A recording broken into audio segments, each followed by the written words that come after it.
My father hid $215,000 from my dying mother's will, and I only found out because his golf buddy got drunk at a backyard barbecue and said the wrong sentence to the wrong person.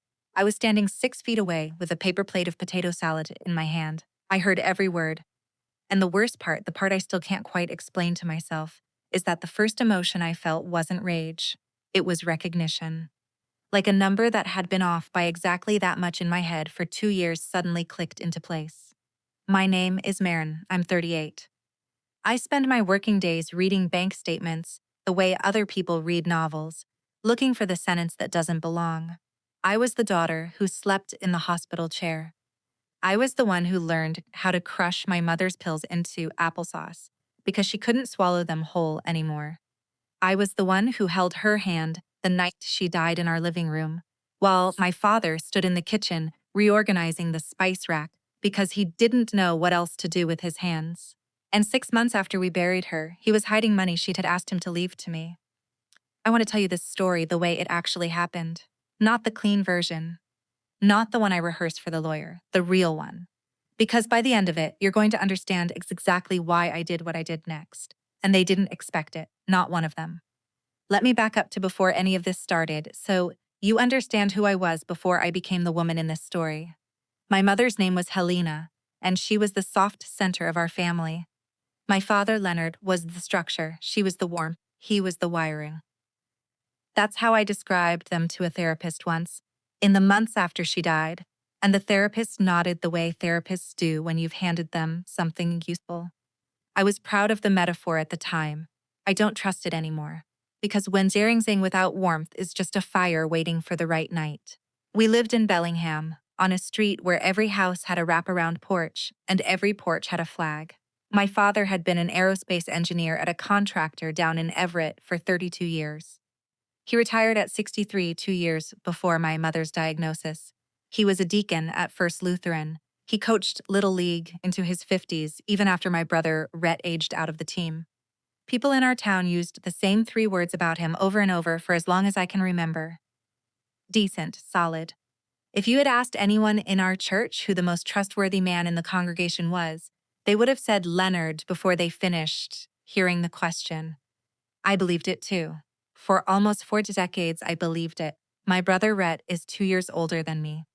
He's a regional sales manager for a medical device company, makes good money, drives a truck that costs more than most people's first house, and has spent his entire adult life understanding one thing about our family with a clarity I never had, that my father preferred him, and that preference came with benefits. Rhett never resented this. Why would he? He was the one getting the warm towel. I was the daughter. Daughters in our family were expected to be the helpers, the bringers of casseroles, the rememberers of birthdays, the ones who learned the system of love by quietly maintaining it for everyone else. I didn't see this for a long time because the system worked when my mother was alive. She was the one who made sure my efforts were noticed, even when no one else bothered. She'd squeeze my hand under the table at Christmas and whisper, "I see you, Maren." For 36 years, that was enough. I built a whole life on the foundation of one woman seeing me. She was diagnosed in the fall of what would have been my 35th year, ovarian.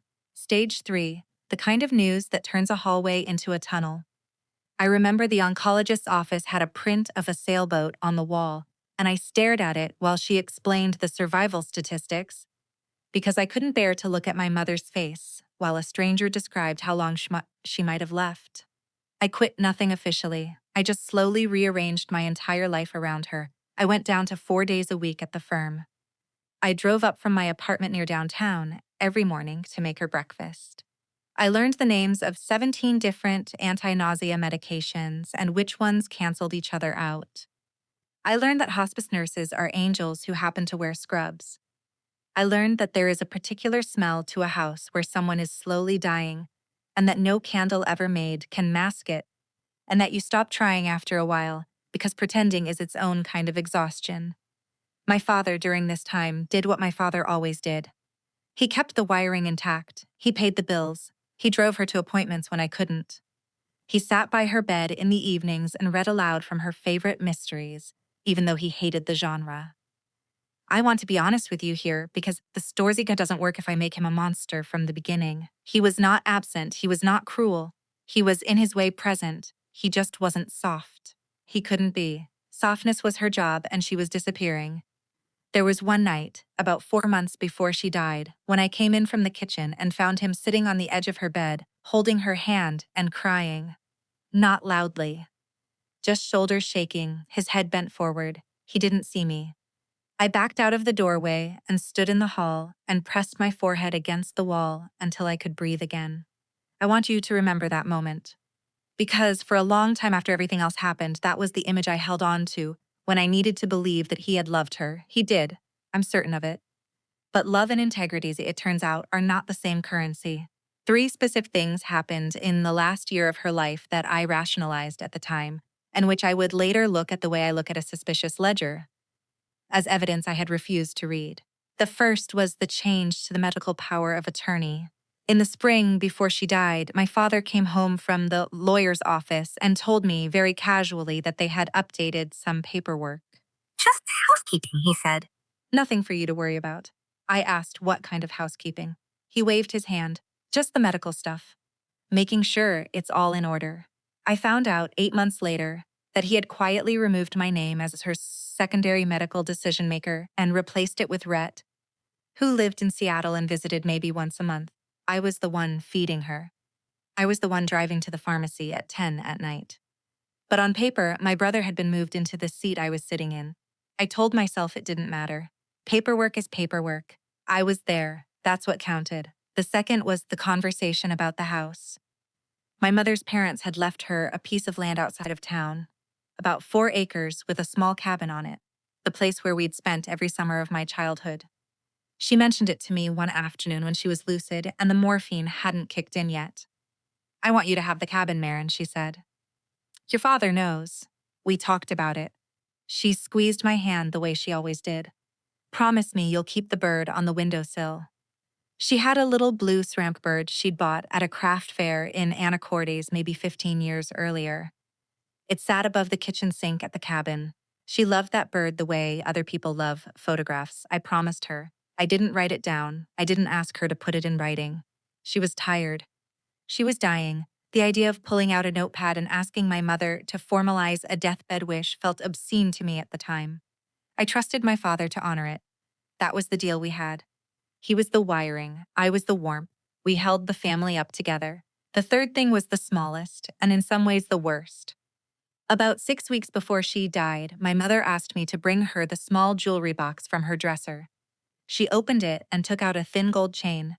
Nothing expensive, just something her own mother had given her, and pressed it into my palm. This is yours now, she said. Don't wait. I started to protest the way you do, and she shook her head.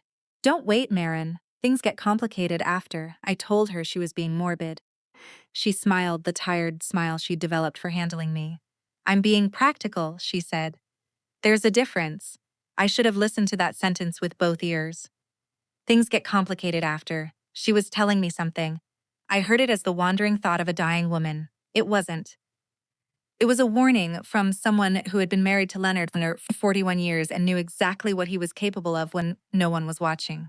She died on a Tuesday in November. It rained for 3 days straight afterward, which felt right, because nothing in me could imagine the sun being appropriate. The funeral was at First Lutheran.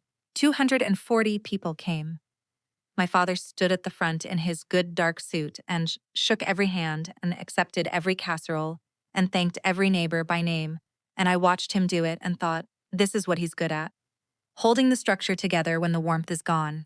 I was grateful for him that day. I want you to know that. I was genuinely grateful. The wound didn't come for almost 6 months after that. Long enough for me to start thinking I had survived the worst of it.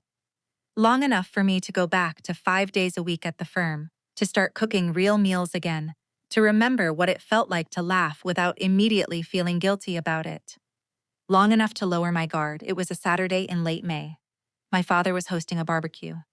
It was the first social thing he'd done since the funeral, and the family interpreted it, gently, as a sign that he was finding his footing again. Rhett was there with his wife Piper and their 2 kids, a few neighbors. My father's golf foursome. 3 retired men he played with every Thursday morning, at the public course out by the airport, weather permitting. The friendliest of them and the loudest was a man named Glenn. Glenn was the kind of man who narrated his own life at full volume whether you asked him to or not. He'd been a pharmaceutical sales rep before he retired, and he'd kept the voice. Big laugh, big handshake, big opinions about the Mariners. He wore a faded blue golf glove tucked into his back pocket even when he went on the course like a security blanket. The thumb of it was worn through. I'd noticed it at my mother's funeral, of all places, because while everyone else was in dress shoes, Glenn had been fidgeting with that glove in the back pew, like a kid with a rosary. The barbecue was in full swing. My father was at the grill, tongs in hand, doing his steady, decent, solid routine for the neighborhood. I'd just come out of the kitchen with a paper plate. I was standing near the corner of the deck, half listening to my sister-in-law Piper talk about her older daughter's swim meet, when I heard Glenn's voice from the other side of the deck rail. He was talking to my father's other golf buddy, a man named Dale, and he didn't know the wind had shifted, or he didn't care. So I told him, Leonard, if you're going to park that kind of money in a trust, at least have the decency to name it something that doesn't sound like a shell company. 215,000, Dale, from Helena's estate, just sitting there. He says it's for the grandkids, but between you and me, I think he just doesn't want the daughter sniffing around. Dale laughed. He actually laughed. I want to tell you what I felt in that moment, but I'm not sure I can do it justice. It wasn't the cinematic gasp. It wasn't the drop plate. The plate stayed in my hand. The potato salad didn't move. The sky didn't change. What changed was something inside the architecture of my chest. Like a load-bearing beam that I hadn't realized was load-bearing had just been quietly removed, and I was standing in a house that didn't know yet that it was going to fall. $215,000. From Helena's estate, the daughter sniffing around. I am the daughter. I looked at my father at the grill. He was laughing at something Rhett had said. He had a beer in his left hand and the tongs in his right. He looked exactly like the man who had stayed up at 2 in the morning when I was 9 to rebuild my science fair volcano, after the first one collapsed on the kitchen counter. Same hands, same posture, same slight stoop in the shoulders he'd developed in his 60s. The same man, and also not at all. I could have walked across the deck right then.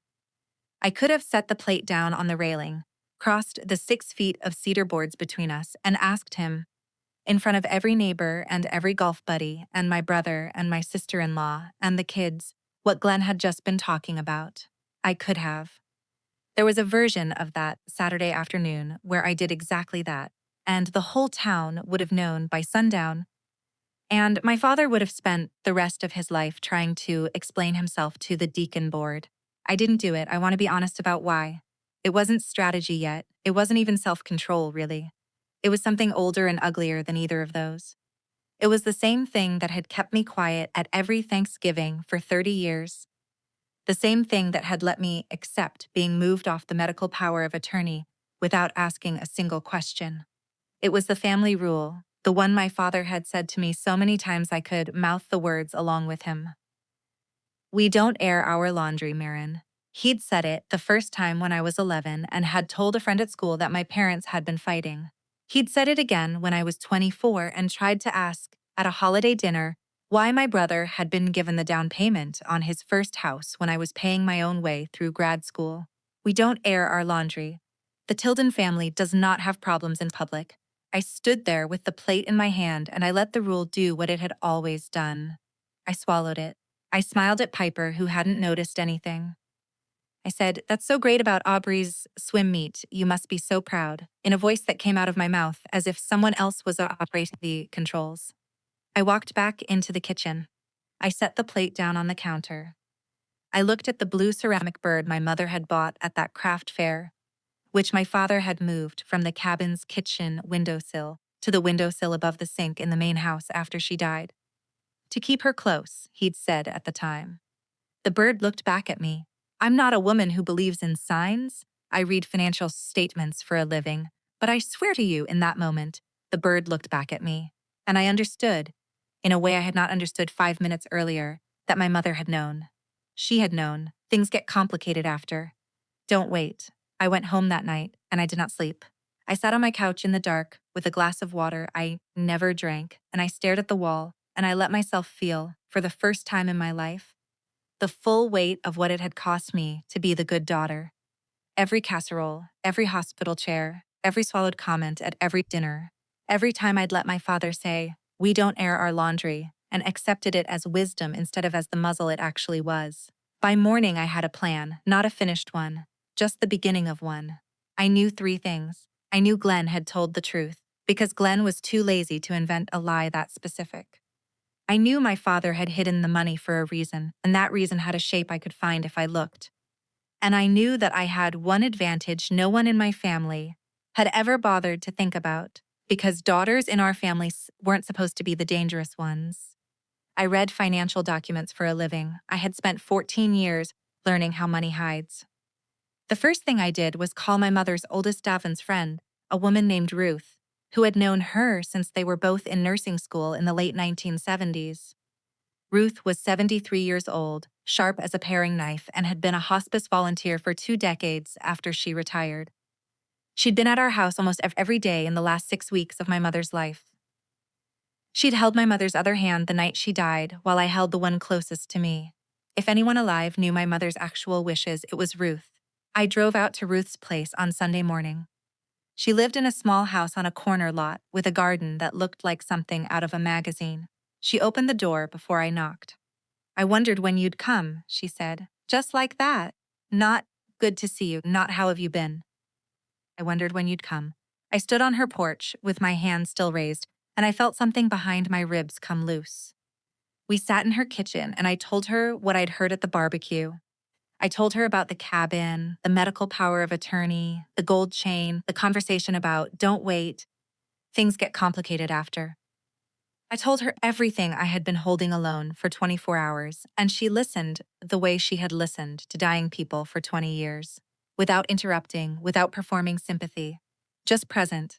When I finished, she got up and walked to a small writing desk in her living room and opened the bottom drawer. She came back with a manila envelope. She set it on the table between us and slid it across. "Helena gave me this 6 weeks before she died," Ruth said. "She told me to keep it until I thought you needed it. I almost gave it to you at the funeral. I'm sorry I waited." I opened the envelope. Inside were 3 things. A handwritten letter from my mother to me, 4 pages long. A copy of what looked like an early draft of her will, with handwritten notes in the margins. And a photograph of the blue ceramic bird, on the back of which my mother had written, in the careful Catholic school handwriting she'd kept her whole life, "The bird goes with Maren. The cabin goes with Maren. Don't let him talk you out of it." I started to cry. I'm not proud of the sound that came out of me. Ruth didn't move. She didn't reach for a tissue. She just sat there and let me have it, the way she'd let so many people have their last bad hours. After a while, she said very quietly, "Your mother loved you specifically, Maren. Not generally. Specifically. She wanted you to know that, even if it took a while to reach you. The letter is private, and most of it always will be. But there is one paragraph I will tell you about, because it is the paragraph that became the spine of what I did next." My mother wrote, "Your father is a good man in the ways the world measures good men, and he is not a good man in the ways that matter inside a marriage. He kept score, Maren. He kept score with our money the way he kept score on his golf card. I don't know what he'll do after I'm gone, but I know what he's capable of. Watch the trust. Watch the cabin. Watch your brother. And please, please, do not let the family rule about laundry keep you from protecting what is yours." I read it 3 times in Ruth's kitchen. The third time, I stopped crying. I drove home in a different state than I had arrived. Not calmer, not angrier, clearer, like someone had wiped the inside of the windshield of my brain. That night, I started doing what I do for a living, except this time the client was me. I pulled every document I had access to. My mother's death certificate, the probated copy of her will, which I'd received 6 months earlier and skimmed once and filed away because I trusted my father. I had not actually read it. Not the way I read a client's filings. I'd glanced at it, accepted my father's summary of it over the phone. "Everything's straightforward, kiddo. Don't worry about it." And put it in a drawer. I want you to feel the full weight of that, because I do. I am a forensic accountant. I find hidden money for a living. And my own mother's will sat in my drawer for 6 months without me opening it past page 2, because the man who told me everything was straightforward was my father. I opened it on Sunday night. I read every line. I read every codicil. I read every reference to every account. And about halfway through, on page 11, I found the phrase that turned the key. There was a reference to a trust labeled HRT Holdings, set up in the spring before my mother got sick, my mother and father listed as co-grantors, with a vague residuary clause that said any unallocated assets at the time of her death would remain within the trust's existing structure for the benefit of the surviving spouse and his designated heirs, not name designated, meaning Leonard could decide later, HRT, Helena Rose Tilden, her name, her trust. And nowhere in her will did her trust pass to her daughter, nowhere. I sat at my kitchen table at 1 a.m. with my reading glasses sliding down my nose, and I felt the first genuine flicker of something I had not allowed myself to feel since I was a small girl. Not anger, not yet, just a quiet surgical interest. The same feeling I get at work when I find the first irregular number in a stack of statements, and I know, with absolute certainty, that there will be a second. I want to walk you through the next 8 weeks slowly because there were 3 separate attempts I made to handle this inside the family before I went outside of it, and each one failed worse than the last. I owe you the full picture. The fast version makes me sound braver than I was. The real version is messier. Attempt number 1 was the dinner. I called my father a week after the barbecue and asked if I could come over for dinner, just the 2 of us. He was delighted. He hadn't seen me as much since the funeral, and I think part of him had been waiting for me to come back into orbit. He made meatloaf. My mother's meatloaf from her recipe card, which he had taped to the inside of the cabinet door above the stove. He'd done a decent job of it. The kitchen smelled like my childhood. The blue ceramic bird was on the windowsill. I waited until we were both halfway through our plates. I tried to keep my voice the way I keep it at work when I'm interviewing a CFO who I'm pretty sure has been cooking the books. Curious, open, not accusatory. Dad, I said, I had a question about Mom's estate. I was going through some paperwork. He didn't stop chewing. He didn't look up. He just said, what about it? There's a trust mentioned. HRT Holdings. I didn't know about it. Can you tell me a little about how that one works? He took a long sip of water. He set the glass down very carefully, the way he set down anything when he was buying himself time. And then he looked at me with an expression I had seen on his face exactly twice before in my life. Once when I was 16 and had asked him why he'd snapped at my mother that morning, and once when I was 28 and had asked him why my brother had gotten the down payment. Maren, he said, your mother and I set up a lot of things together over the years. Some of them are complicated. Your mother trusted me to handle them. I think the best thing for everyone is if you trust me too. I do trust you, I said. I was lying and we both knew it, but I said it anyway. I'm just curious. The trust has Mom's name on it. I'd like to understand what's in it. He set down his fork. He folded his hands on the edge of the table the way he used to when he was about to give a sermon-shaped speech to one of us as kids. We don't air our laundry in this family, Maren. We don't go digging through each other's affairs. Your mother would not have liked you doing this. You know that. The bluebird on the windowsill caught the light. I want to tell you that in that moment I stood up and confronted him. I didn't.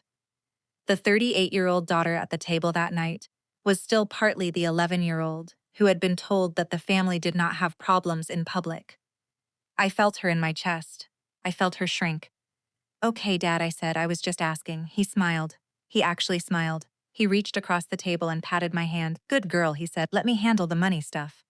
You've already done enough for this family. You've already done enough for this family. I want you to sit with that sentence for a second. Because the way he said it, it sounded like praise. And the way I heard it 3 days later, when I was lying in bed, staring at the ceiling at 3 a.m, it sounded like a closed door. Attempt number 2 was the brother. I drove down to Seattle the next weekend to meet Rhett for coffee. I picked a place near his office, a Saturday morning, neutral ground. I told him I had some questions about Mom's estate and I wanted his perspective. He showed up in his weekend uniform, fleece vest, expensive jeans, the watch he'd bought himself for his 40th birthday, and he ordered a flat white and sat down across from me and said, before I could even start, Dad called me. He said, you've been asking about the trust. There it was, the wiring intact. He told me you might come to me, Rhett said. He's worried about you, Maren. He says the grief is hitting you in a delayed way. He's seen it before with widows. He's worried you're looking for something to be angry about. I want to tell you what it felt like to hear my brother repeat my father's framing back to me, almost word for word, like a man who had been briefed. It felt like watching a door I had not realized was a door slide shut. The two of them had had a conversation about me. They had agreed on a story, and the story was that I was the unstable one, the grief-stricken daughter, the one looking for something to be angry about. I tried anyway. I told him about the HRT trust. I told him about the conversation at the barbecue. I did not yet tell him about Ruth or the letter. Some part of me was still protecting my mother's privacy, which is a habit you do not lose in a single weekend. I asked him, plainly, if he knew anything about a trust holding $215,000 from our mother's estate. He sighed the way men sigh when they want you to know they are being patient with you. Maren, he said, Dad is 67 years old. He just lost his wife of 41 years. He's trying to keep things together. He's got the grandkids' college funds to think about. He's not hiding anything from you. He's just doing what he's always done, which is handle things. Why does it always have to be a fight with you? Why does it always have to be a fight with you? I wrote that sentence down in my phone that night. I sometimes write down sentences that I want to remember exactly. That one I wanted to remember exactly. I drove back up the I-5 in the dark and I cried twice, once near Marysville and once near Mount Vernon. And somewhere between the two, I had a thought that I want to tell you about because it was the closest I came in the whole 8 weeks to giving up. The thought was, what if they're right? What if I am the unstable one? What if I am the daughter who needs to be angry about something because anger is the only feeling I know how to feel about my mother being gone? What if the trust is exactly what my father says it is and Glenn was just running his mouth and I am about to blow up my family over nothing? I want you to know I had that thought. I want you to know I sat with it for almost a full week. I want you to know that during that week I did not open a single document. I did not call Ruth. I did not do anything. I went to work. I came home. I cooked small meals. I almost let it go. What pulled me back was the bird. I went over to my father's house the following Thursday night. He was at golf. I knew he would be, to pick up a sweater of my mother's that I had asked him to set aside for me. He had left the door unlocked, the way people in our neighborhood still did. I walked into the kitchen. The blue bird was not on the windowsill. I stood there for a full minute, trying to figure out if I was remembering wrong. I wasn't. I had seen it at dinner the week before. It had been there. Now there was a small ceramic dish in its place, the kind of thing you put loose change in. The bird was gone. I checked the living room. I checked the hallway. I checked her bedroom, which he had not changed yet, and the bathroom she had used. I found the bird, finally, in a box in the garage. A cardboard box marked Charity. The bird was wrapped in newspaper at the bottom of it, along with a stack of her old paperback mysteries and the throw blanket she used to keep on her side of the couch. He was giving her away, piece by piece. Without telling me, the same way he had given $215,000 of his estate to a trust I wasn't allowed to know about. I took the bird. I want to tell you I asked first, I didn't. I took it home with me that night, and I set it on my own windowsill, and I called Ruth from my kitchen, and I said, I'm done being patient. She said, good. Tell me what you need. Attempt number 3 was the lawyer. There is a woman in our town named June. She is a probate and estates attorney with a small practice above a coffee shop on Holly Street, and she had been recommended to me twice over the years by clients of the firm. She is in her early 60s, wears her gray hair in a single braid down her back, and has the unhurried manner of a person who has watched a lot of families try to lie to each other in her office. I made an appointment for the following Monday. I brought everything: my mother's will, the reference to HRT Holdings, the letter from Ruth's envelope, which I had read and reread until parts of it were memorized, the early draft of the will with my mother's handwritten margin notes, the photograph of the bird with my mother's instructions on the back. I had organized it the way I would organize a caseful for a client. June raised her eyebrows when I set the stack down. You're not most clients, she said. I read documents for a living, I said. She read for almost an hour. She did not speak. I sat across from her desk and watched the rain hit her window and tried to keep my hands still. When she was done, she closed the folder and folded her own hands on top of it and looked at me with an expression that was not quite a smile. Maren, she said, Your father has done something that is not technically illegal, in the sense that the trust was set up before your mother's death and she was a co-grantor. But there is a real argument to be made that the trust was structured to evade the spirit of her will. And there is a stronger argument that her handwritten notes and the letter she left with Ruth constitute evidence of her actual intent. You have grounds to file. Grounds to file what?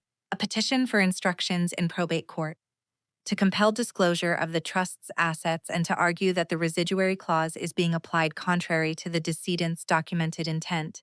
It's a heavy lift. It's not a guarantee.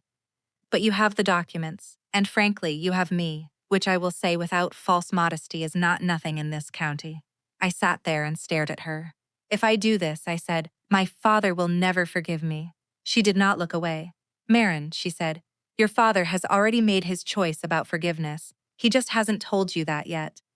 You're not deciding whether to lose him. You're deciding whether to lose your mother's wishes, too. I want you to understand what that sentence did to me. I want you to understand that I sat in her office for another 20 minutes after she said it, mostly in silence, while a woman I had met once let me have my unraveling without rushing it. When I left her office, I had not signed anything yet. I told her I needed the weekend. That weekend was the Valley. I drove out to the cabin on Saturday. I had not been there since before my mother died. The cabin was on a piece of land that backed up to a small lake, and the lake in late June was the color of weak tea, surrounded by alder and cedar, with the same dock my grandfather had built in the 1960s. I unlocked the door. The inside smelled like mildew and old wood smoke, and the particular mustiness of a place where no one has opened a window in a year. I sat on the front step and I looked at the lake, and I let myself think the thought I had been avoiding for 2 months. I could let it go. I could call June on Monday and tell her never mind. I could call my father and apologize for asking about the trust.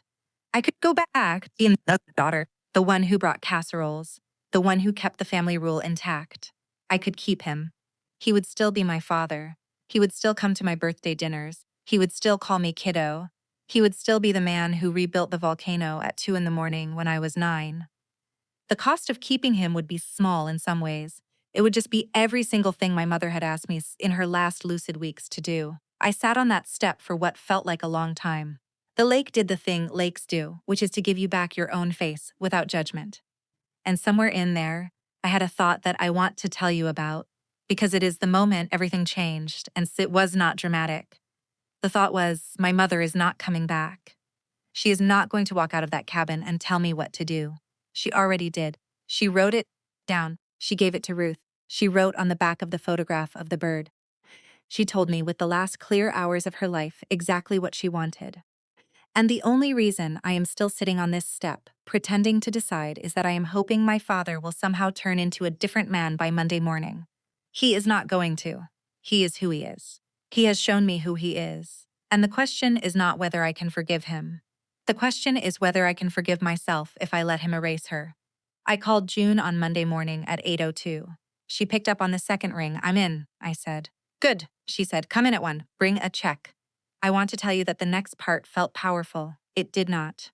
It felt the way most adult acts of courage actually feel. Small, technical, slightly nauseating, full of paperwork. I signed an engagement letter. I wired the retainer. I gave June copies of every document. We discussed strategy. She told me she would file a petition for instructions on Thursday. She told me my father would be served by a process server at his home in a manner that would be polite but unambiguous. She told me he would call me within an hour of being served and that I should not pick up. She was right about everything except the time. He called within 17 minutes. I was at my kitchen table when my phone lit up, his name on the screen. I let it go to voicemail. He called again. I let it go to voicemail. He called a third time. I let it go to voicemail. The fourth time, I picked up. I did not pick up because I was ready. I picked up because I wanted to hear what he sounded like. I wanted to know which version of him was going to be on the other end of the line. I had a small recorder app open on my laptop, the one I use for client interviews when they consent, and I started it before I answered. Washington is a 2-party consent state. So let me be clear. What I did with that recording afterward, I did legally, with June's guidance, and I did not use it the way you might think. I'll get there, I answered. Hi, Dad. There was a silence on the other end.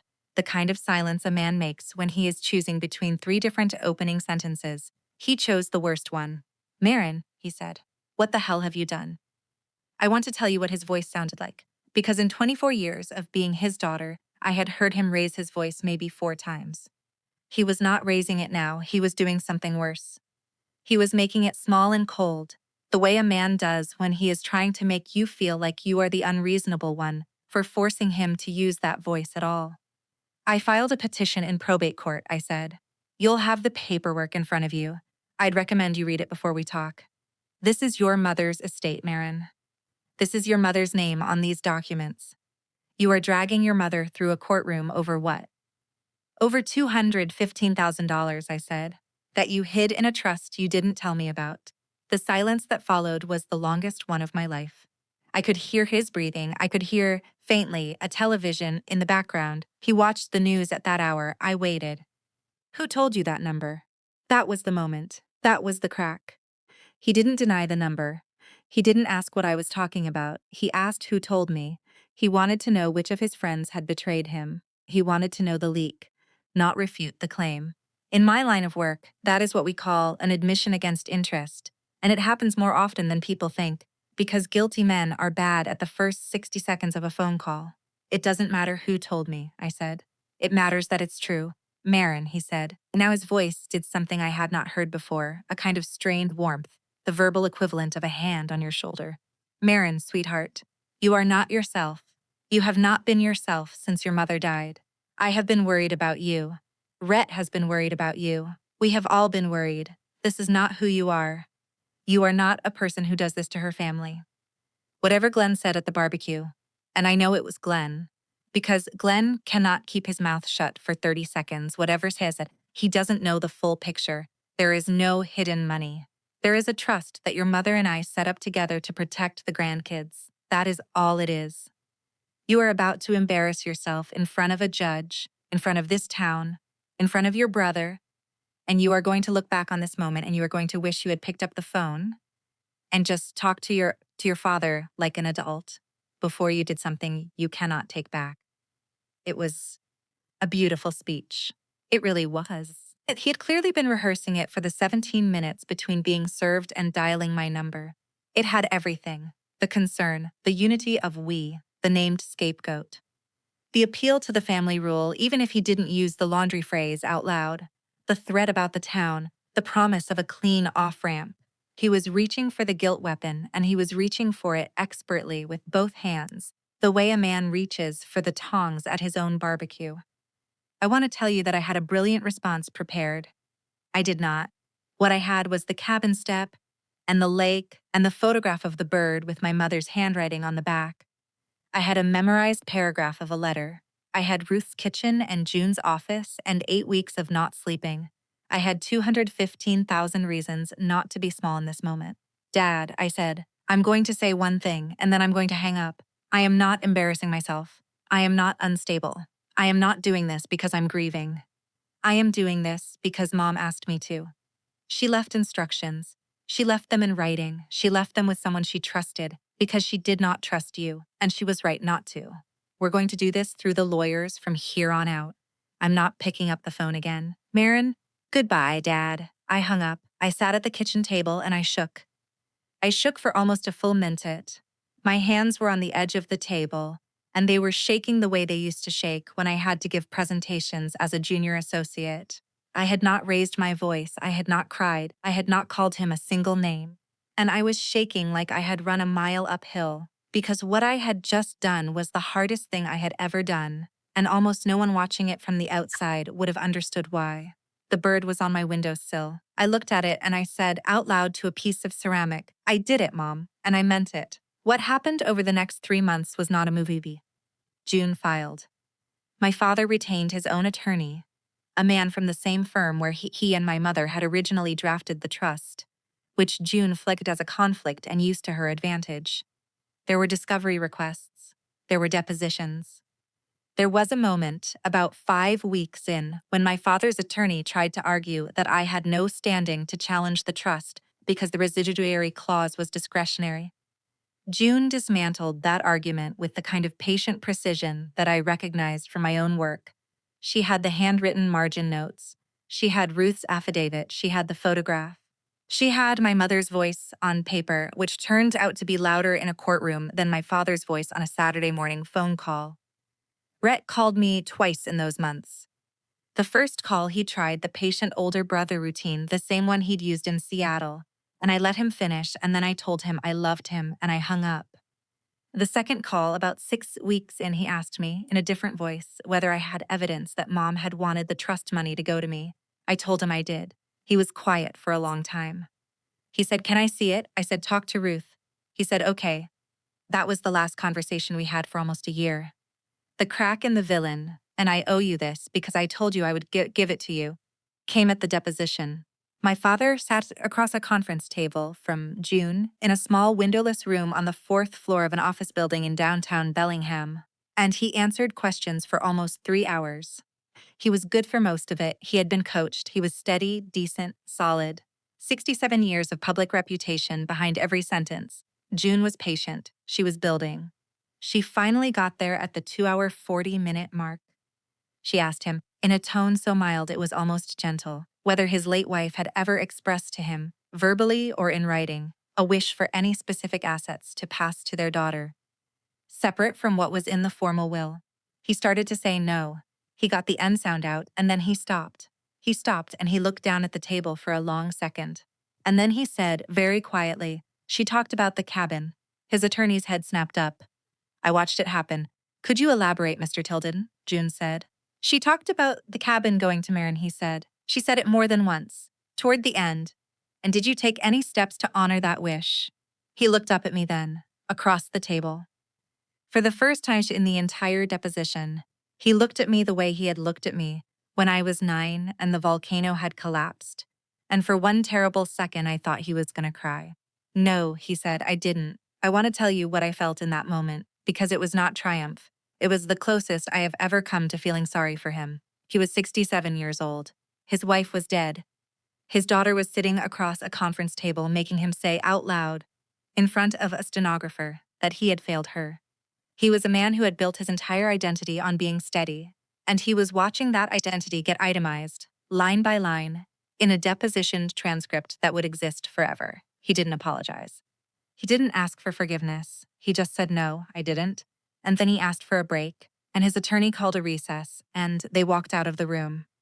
I sat there and I looked at the table where his hands had been, and I thought, that is the only honest sentence he has said about my mother in 8 months. The case settled 3 weeks later. He didn't want a trial. His attorney didn't want a trial. The town was already starting to talk, in the quiet way that towns talk, and his deacon board had heard things, and Glenn had stopped calling for Thursday golf. The settlement gave me the full amount from the HRT trust that had originated with my mother's estate, plus the cabin, plus a small additional sum to cover June's fees. He kept the main house. He kept his own pension and savings. He kept everything that was actually his. He just had to give back what had never been his to keep. The social consequence was not loud. Bellingham does not do loud, it does quiet, and quiet is worse. 2 of his 3 golf buddies kept playing with him. Glenn, the one who had said the wrong sentence at the barbecue, sent me a card, an actual card, in the mail, with a printed flower on the front. Inside, in handwriting that was worse than I expected from a man of his generation, he had written, "Maren, I am sorry for what I said and how I said it, and for not coming to you sooner. Your mother was a good woman and she deserved better. I am not going to ask you to forgive me. I just wanted you to know I see it now, Glenn." That was it. 6 sentences. The golf glove with the worn thumb folded into an envelope of words. I read it twice, and I cried for the second to last time in this story. And then I put the card in the drawer where I keep my mother's letter, because some apologies you do not throw away, even if they don't fix anything. The deacon board did not remove my father. They are not that kind of board. But he stepped back from his volunteers' refutances for personal reasons, and the church newsletter mentioned him less. And at the Christmas Eve service that year, he sat in the back instead of the front, and the people who used to greet him first now greeted him third or fourth. That is what social consequence looks like in a town like ours. It is not a banishment. It is a slow arrangement of who stands where at the coffee hour. Rhett came to see me in April. It had been almost a year, He showed up at my apartment with a bottle of decent wine and a face I had not seen on him since we were teenagers. He sat at my kitchen table at the same table where I had taken my father's phone call. And he said, I read the deposition. I waited. He said, I should have believed you in Seattle. I'm sorry, Maren. I waited. He said, I'm not going to ask you to be close to him again. I know that's between you and him, but I wanted you to know that I know now. And I'm sorry it took me this long. I told him it was okay. I told him I loved him. I told him I had missed him. I did not tell him that I was still angry, because that was mine to carry, and the work of forgiving him was going to be slower than one bottle of wine. I have not spoken to my father in 14 months. He sent me a Christmas card the first year. I did not open it. Ruth tells me he is quieter now. She still sees him at church. She says he asks us sometimes, in the careful, indirect way men of his generation ask about the people they have hurt. She tells him I am well. That is all she tells him. That is all he needs to know. I want to tell you where things are now because I owe you the specific picture, not the vague one. I am 38 years old. I own a cabin on a lake outside of Bellingham. The blue ceramic bird sits on the windowsill above the sink in the kitchen where my mother first set it down sometime in 2009. I drive out on most weekends in the summer. I have started having Ruth over for lunch on the second Saturday of every month, weather permitting. She is 74 now and her eyes are not what they were, but her mind is intact. And she tells me stories about my mother that I had never heard, stories from before I was born, stories about a young nurse named Helena, who once told off a chief of surgery in 1981 because he was being cruel to a patient's family. I did not know my mother had it in her. It turns out she did. It turns out she had it in her the whole time. It turns out she gave it to me without ever telling me she was giving it to me. I used most of the settlement money to pay off my mortgage and to put a real foundation under the cabin, which had been sitting on stacked cement blocks since my grandfather built it. I did not spend it on anything I wanted to brag about. I did not buy a car. I did not take a trip. I did the thing my mother would have done, which is to put it into the bones of the places I loved, so that the next generation would inherit something that did not wobble. Rhett and I talk about once a week. Slowly, carefully, like two people learning a language together. His older daughter, Aubrey, who is 11 now, came up to the cabin with him last summer. She stood in the kitchen and looked at the blue ceramic bird and said, "That's pretty." Where did it come from? I told her her grandmother had bought it at a craft fair in Anacortes maybe 16 years ago. She said, "Can I hold it?" I said yes. She held it the way an 11-year-old holds something fragile, with both hands and her whole face. She handed it back. She said, "I'm going to remember it." And I thought, there. The bird goes with Maren, but it doesn't stop with Maren. The bird goes forward. If you asked me what I learned, I would tell you this. The people who tell you not to air the family laundry are almost always the ones with something on their sleeves. The family rule is rarely about dignity. It is about who gets to keep the receipts. And the daughter who finally breaks the rule is not destroying the family.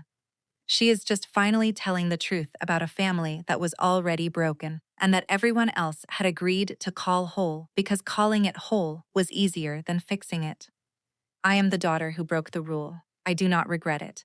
I miss my father in the abstract way you miss a man who is still alive but no longer available to you. I do not miss the version of myself who would have let him erase her.